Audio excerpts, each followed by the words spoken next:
Olá, tudo bem com você? A quebra de grandes bancos internacionais acendeu um alerta vermelho no mercado financeiro. Nos Estados Unidos, a falência do banco Silicon Valley pegou todos de surpresa e criou temor de uma crise generalizada. Já na Suíça, a venda do Credit Suisse para o seu maior rival acontece em meio a escândalos que abalaram a confiança no país. Para falar sobre esse assunto, o J. Mundo recebe hoje o professor de Economia da FGV, professor Márcio Holland. Tudo bem, professor? Obrigado por participar aqui do nosso programa. Prazer é todo meu. Obrigado pelo convite. Antes do nosso bate-papo, a gente lembra que o J. Mundo, todas as quintas-feiras, às 7h30 da noite, ele está disponível com um novo episódio nas plataformas digitais da Record TV. Professor, o banco Silicon Valley é um banco focado em startups. Isso explica de alguma forma a crise da instituição? O que aconteceu? Diretamente não é o fato dele atuar ali como um financiador, um banco das startups do Vale do Silício, né, do Silicon Valley, lá nos Estados Unidos, que explica a crise do banco. Tá? A explicação do banco é uma combinação de fatores. Entre esses dois fatores principais, você tem a alteração da política monetária dos Estados Unidos, a taxa de juros básica do Banco Central Americano, né, que a gente chama de Fed Fund, ela saiu de quase 0% há pouco mais de um ano atrás, para agora, na última quarta-feira, o Banco Central Americano ter anunciado a sua taxa entre 4,5% e 5%. Esse deslocamento muito acelerado da taxa de juros provocou perdas, vamos chamar assim, das aplicações financeiras do banco. Ao mesmo tempo, você teve a chamada corrida bancária. Tá? A corrida bancária é, na verdade, um termo até cunhado na literatura econômica de grande valor. Né? Quando os depositantes, os investidores de uma instituição financeira desconfiam daquele banco, eles provocam o que a gente chama de profecia autorrealizável. Tá?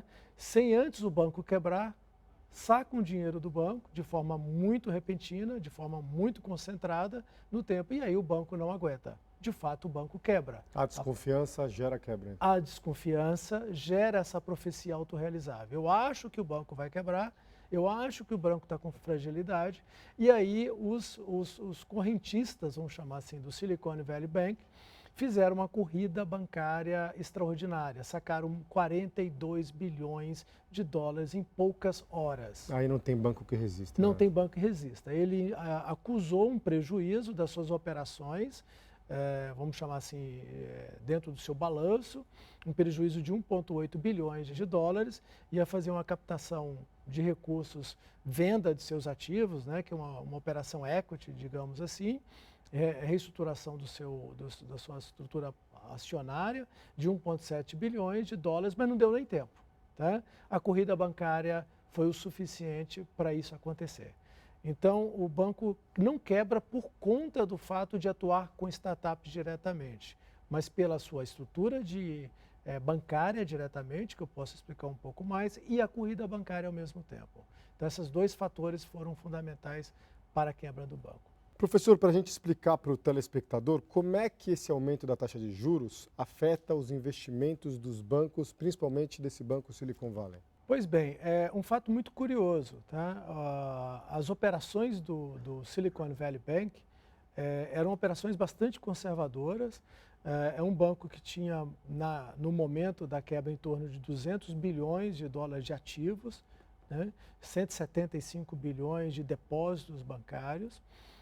Ele pegava esses recursos dos seus correntistas diversos e fazia empréstimos de curto prazo e aplicava recursos nos títulos de longo prazo do Tesouro Nacional. Há um descompasso aí, de balanço do banco, que na alteração da taxa de juros, o banco teve que realizar posições de prejuízo, uma vez que ele tinha operações longas num título barato, digamos, a um juros baixo. Tá? E à medida que a taxa de juros sobe, né, o preço do título cai, é uma equação financeira básica, tá? Para manter aquele valor do rendimento no tempo, e aí certamente ele leva prejuízo no seu balanço a partir dessa operação. Então, com essa alteração na taxa de juros, operando naquilo que a gente considera os títulos mais seguros do mundo, títulos públicos americanos, mas na curva de juros ele perde dinheiro. tá? É uma perda muito específica de dinheiro, é uma crise a partir da taxa de juros ou da curva de juros americana. Então, a Tá? gente pode imaginar que vários outros bancos estão expostos a esse tipo de risco? Sim, nós tivemos algo similar com o Signature Bank, já tinha algo similar com outro banco americano, na região de Nova York. Então, alguns bancos médios americanos terão essa dificuldade em geral. Agora, tem um detalhe adicional que é importante sempre destacar, por que que isso estava passando ao largo, digamos, do regulador, do supervisor, que é o Banco Central americano. Tá? Teve uma mudança na regulamentação bancária americana de 2017 para 2018, no governo Trump, em que, por conta de tentar estimular mais o crédito nos Estados Unidos, houve um afrouxamento regulatório. Tá? Então, o Banco Central americano, que cumpre a função também de supervisor, de regulador, tá? De fiscalizador da estabilidade bancária de um país, assim como no Brasil, o Banco Central do Brasil cumpre essa função também, tá? Ele passou a supervisionar os bancos, somente aqueles bancos que tinham ou que têm 250 bilhões ou mais de ativos em administração. Tá? E, portanto, o Silicon Valley Bank estava dentro desse limite, não iria passar pelo olhar mais acurado do Banco Central, como, por exemplo, estresse anual, teste de estresse anual do banco para verificar a saúde financeira do banco. Essa desregulamentação do sistema bancário americano faz com que o Banco Central dos Estados Unidos não veja com muita clareza o que está acontecendo lá dentro. Mas o Banco Central americano, o Fed, ele já alertava o Silicon Valley Bank ao longo do ano passado dessa posição e do risco que ele estaria podendo correr com essa curva de juros. Todos nós sabíamos que a taxa de juros americana ia subir de em torno de 0,25 para algo acima de 4%. Isso estava no cenário já esperado. Por conta da inflação. Por conta da inflação. Todos nós sabíamos, o Fed informava e fazia informes importantes à diretoria do banco Silicon Valley e ainda assim ele não se alterava na sua posição. Recebia, ao contrário, grandes aportes de recursos. Ele saiu em pouco mais de 2 anos de 120 bilhões de dólares de ativos sob a sua administração para 209 bilhões de ativos sob a sua administração. Ele aumentava ainda mais a exposição a esse risco de descasamento na curva de juros, vamos chamar assim. A gente pode falar que o banco faliu? Praticamente sim, né? Ele foi adquirido pelo First Republic Bank, né? E ele foi adquirido por um outro banco com um desconto de 16,5 bilhões na sua carteira. Um pedaço ficou com aquela FDIC, é o FDIC americana, que é o nosso fundo garantidor de crédito, tá? Em torno de 90 bilhões, o outro tanto foi repassado para um outro banco. Os correntistas passarão a utilizar essas operações deste segundo banco que assumiu a posição do Silicon Valley Bank. Por ser um banco focado em startups, isso afeta o setor de tecnologia de alguma forma? Com certeza. E afeta por quê? Nós temos uma outra história paralela, são várias camadas dessa história. A outra história tem a ver com a história das startups, das fintechs, das healthtechs, edtechs, são as empresas de tecnologia do setor de saúde, setor bancário, financeiro, em geral. Essas empresas passaram por grandes dificuldades na pandemia da Covid-19. Tá? De 2020 a 2021, tiveram um estresse financeiro muito grande, estavam em franca expansão. De 2021 para 2022, revelam a necessidade de mais empréstimos, mais investidores. Em grande parte, são empresas que a gente chama de venture capital, né? Em geral, que precisam desses investimentos, da aposta no seu projeto de inovação. E os bancos médios americanos cumprem muito essa função em geral. Então, essas empresas vão ter dificuldades, obviamente, de captar recursos, de tomar emprestado nos próximos meses e ano, certamente por conta desse, vamos chamar de desconfiança dos bancos médios americanos. Tem um estudo de algumas universidades que cita até 190 bancos com risco de quebrar. esse número pode ser considerado assim mesmo? É algo tão grande assim? A palavra risco é uma palavra forte, é uma probabilidade, né? Os bancos têm esses bancos, é importante dizer o seguinte, mais ou menos metade das operações de empréstimos nos Estados Unidos acontecem com bancos que têm até 200 bilhões de dólares de ativo. É diferente do Brasil. Por exemplo, no Brasil, 5 maiores bancos operam mais de 80% dos empréstimos bancários. Nos Estados Unidos, um grande volume de instituições bancárias regionais, não nacionais em geral, operam créditos. Inclusive não só crédito comercial, crédito para a indústria, crédito para famílias, créditos imobiliários em geral. Tá? E essas empresas estão sobre esse afrouxamento regulatório. Então, há uma certa dificuldade neste momento de entender a saúde financeira destas empresas, dada a desregulamentação provocada e pedido por elas mesmas, tá, durante o governo Trump. Elas próprias fizeram um lobby para se desregulamentar e elas hoje estão pagando um preço por isso. Vamos viajar para a Suíça, que tem uma longa tradição de sistema bancário, e a gente viu o Credit Suisse, que foi comprado pela UBS, que é seu maior rival. O que aconteceu com um banco tão forte, tão tradicional? É uma história diferente. Tá? Aqui, lá, no nosso caso do Silicon Valley Bank, do Signature Bank, entre outros, são bancos que tiveram problemas vamos chamar no ajuste, na curva de juros, tiveram prejuízos e levou os seus depósitos... Estratégia errada. Estratégia com administração, digamos, que poderia ter sido mais fina. Tá? No caso do Credit Suisse, ele já tem um histórico muito grande envolvendo, vamos chamar, a governança, a qualidade da gestão, os controles internos, que já acusava a fragilidade desses controles internos, pelo menos nos últimos 2 anos. Tá? Eu não sei se eu vou usar o termo melhor, mas é como se fosse uma gestão temerária, fraudulenta em geral. Mas na prática, como é que isso acontece? Para o telespectador entender, o que é essa gestão temerária? O que eles fazem para provocar uma crise de confiança? O fato é que os bancos operam por confiança. Você deposita o seu dinheiro e lá deixa acreditando que lá vai ficar tranquilamente e você dorme tranquilamente porque você confia naquela instituição financeira. Porque a princípio você não tem nada mais além do que a confiança ou um papel dizendo que seu dinheiro está lá. Tá? Quando os bancos recebem esse recurso, eles precisam passar por vamos chamar, toda uma estrutura de governança, de controle interno, de gestão de risco. Né, de gestão de exposição de risco, de relatórios adequados e transparentes perante os supervisores.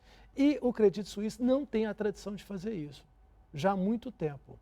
Tá? Não tem a tradição de fazer esse tipo de gestão.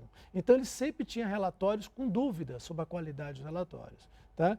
Então, esse é um banco que vai passar por dificuldades quando ele acusa que pelo 2º ano seguido tinha fragilidade no seu relatório, isso leva um susto.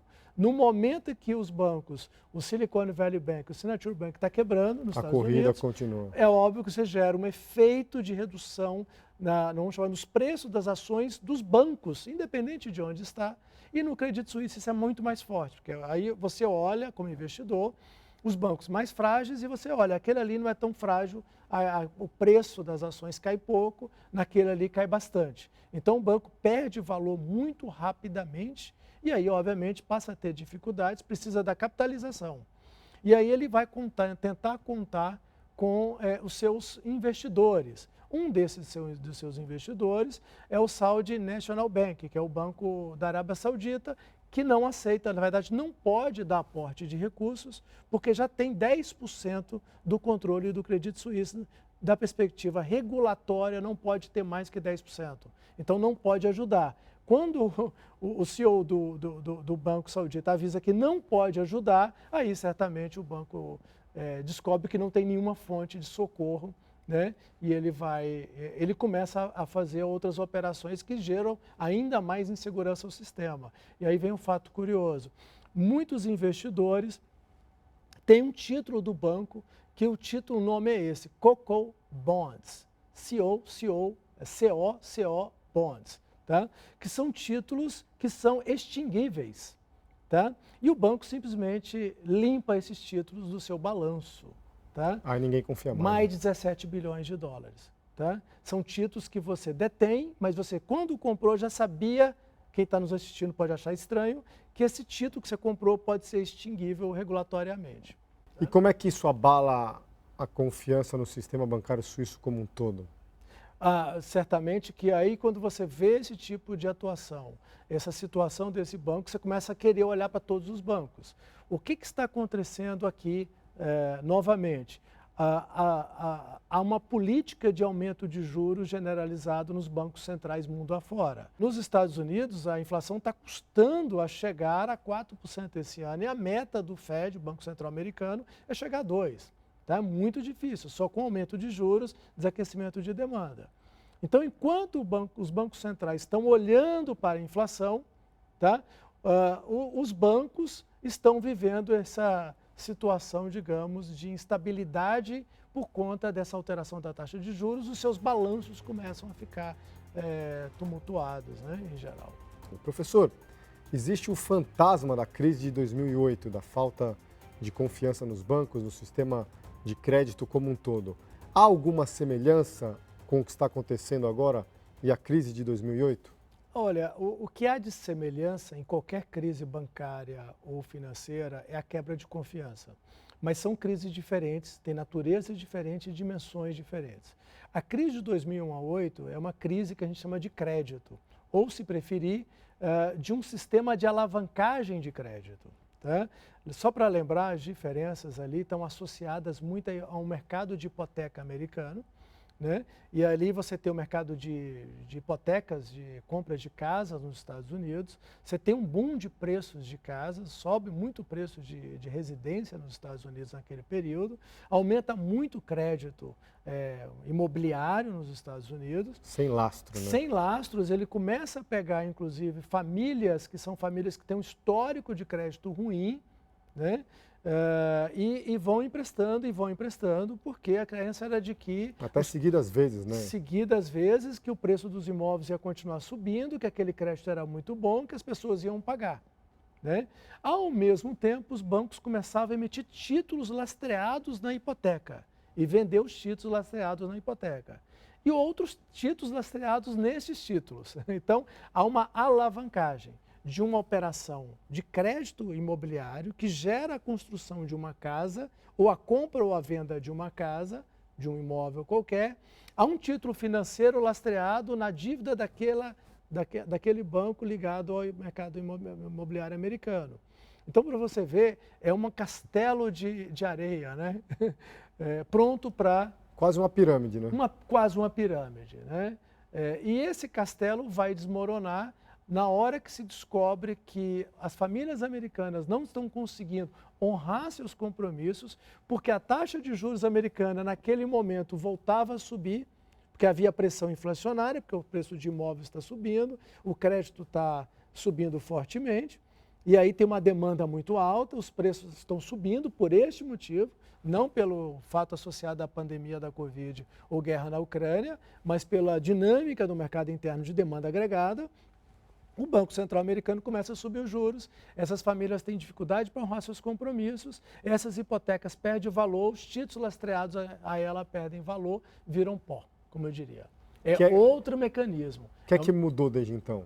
Olha, o que aconteceu foi um fato muito interessante, André. A crise de 2008 nos ensinou a necessidade de fazer a regulamentação bancária. Tá? Aí você vem todo o mecanismo de supervisão e regulamentação bancária exigindo mais capital próprio do banco. Tá? Um banco, para emprestar, precisa ter um nível de capital próprio, um nível de patrimônio dos seus donos, de um percentual tal. Tá? E esse percentual subiu no tempo. A exigência aumentou. A qualidade do capital, que a gente chama nível 1, aumentou, melhorou. Houve uma purificação desse capital. Então, os bancos estão mais seletivos. Então, isso foi uma mudança importante. Tá? Só que há uma tentação durante os ciclos econômicos. Tá? E essa tentação durante os ciclos econômicos é muito simples. Quando você está na expansão, você consegue regular muito bem.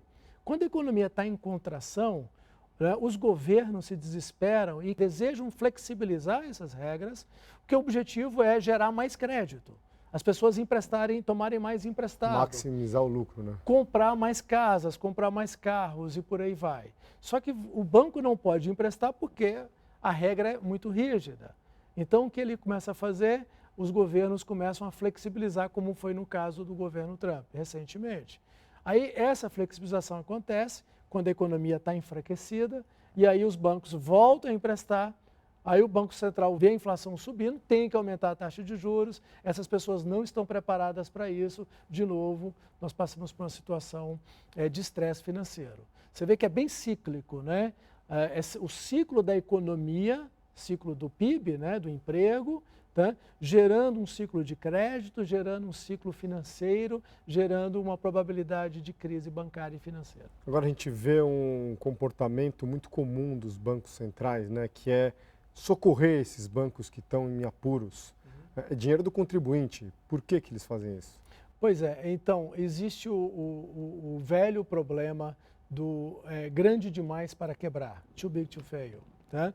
E aí existe o risco, se um banco muito grande, o Silicon Valley Bank chegou a ser considerado o 16º maior banco americano. Digamos, é o segundo maior banco a quebrar no período recente americano, um grande banco. Tá? Então, quando você tem uma situação como essa, você pode gerar um efeito contágio sobre o sistema financeiro. Tá? Aí você tem que ter medidas de socorro. Uma dessas medidas de socorro é ativar o Fundo Garantidor de Crédito, digamos, o nosso FGC, que lá é o FDIC, tá? Ativar isso para dar garantia aos depositantes. Tá? No caso do FDIC, ele dá uma garantia de até $250 mil, digamos, por investidor, por depositante. Só que neste caso em particular, para acalmar todo mundo e não haver mais corrida bancária sobre outros bancos, o FDIC americano, me permito usar na linguagem do português, FDIC, tá? Ele socorreu dando a cobertura de todo o depósito. Tá? Todo o depósito bancário. Acalmou um pouco. Aí certamente acalma um pouco mais. Né? Ele assumiu a operação do Silicon Valley Bank, tá? Dia 10 de março, né? Porque dia 8 de março o banco reconhece esse... Foi tudo muito rápido, André. Mas é dinheiro público ali que está sendo injetado. O dinheiro público no sentido de dinheiro de todos os contribuintes e todos os depositantes do sistema bancário. Isso tá? É controverso, né? É controverso porque tem... Na economia existem vários riscos. Isso a gente chama de risco moral. Né? Se você sabe que se você quebrar, alguém vai te socorrer, você não se importa em quebrar. Essa é a ideia mais ou menos do risco moral. Professor, como é que essa crise internacional pode chegar ao Brasil, se é que já não chegou? De alguma forma já chegou, tá? Mas nada de forma alarmante. Vamos antecipar que é muito importante, que esse é um momento que a gente precisa ter muito cuidado com as palavras. Tá? O que eu já pude observar, o risco de crédito do Brasil subiu do dia 8 de março para cá, ele estava em torno de 205 pontos, hoje está operando em mais de 240 pontos. O custo do Brasil subiu? O custo de captar recursos do Brasil aumentou. O custo financeiro de emitir um título brasileiro ficou mais caro. Tá? Mais ou menos isso. Então, um título, uma empresa brasileira, você vai emitir um título lá fora para captar recursos, para fazer um empréstimo no Brasil, vai pagar mais taxa de juros. Tá? O governo brasileiro, se precisar emitir um título brasileiro lá fora, vai ter que pagar mais taxa de juros. O Brasil ficou mais arriscado, porque como um país emergente, é um país que tem, obviamente, uma aversão ao risco por definição. Então, quando acontece alguma situação como essa de estresse financeiro global, existe um aumento à aversão a risco. E o Brasil é parte composta disso. Isso dificulta o Brasil baixar os juros? Isso dificulta um tanto o Brasil a baixar a taxa de juros, certamente. Professor, qual a projeção o senhor faz para a economia mundial aí nos próximos 2 anos e para o sistema bancário como um todo, até já que a gente conversa sobre a crise no sistema bancário? O mundo tem passado por muitas dificuldades, André. Eu até diria, sem exagero, desde a crise de 2008, que a gente, digamos assim, as economias mundiais não se resolveram direito. Quando elas caminhavam para um grau de normalização, né, vem a pandemia da Covid-19, a pandemia provoca um tremendo choque de oferta de demanda, que a gente chama, que é a desarticulação das cadeias produtivas globais. Aí você vem tentando sair, né, fazer a reabertura econômica, ainda com algum nível de pandemia. E aí vem a guerra na Ucrânia, que provoca mais desarticulação produtiva global, choque de preços. As economias mundiais não têm uma expectativa de crescimento bom para este ano nem para o ano que vem. Tá? Eu não sou, nesse sentido, portador de boas notícias. Para você ter uma ideia, a economia americana deve crescer um pouco acima de 1% este ano. É muito pouco, né? É muito pouco. E o ano que vem é algo similar. A economia chinesa está acomodando a taxa de crescimento entre 5% e 5,5%. Tá? O Brasil deve ser esperado um crescimento em torno de 1% esse ano. Tá? E talvez até algo um pouquinho maior, mas nada expressivo ano que vem. O que é muito parecido com o próximo crescimento da população. Significa não tem crescimento de renda per capita. É patinando, né? Não, andando de lado.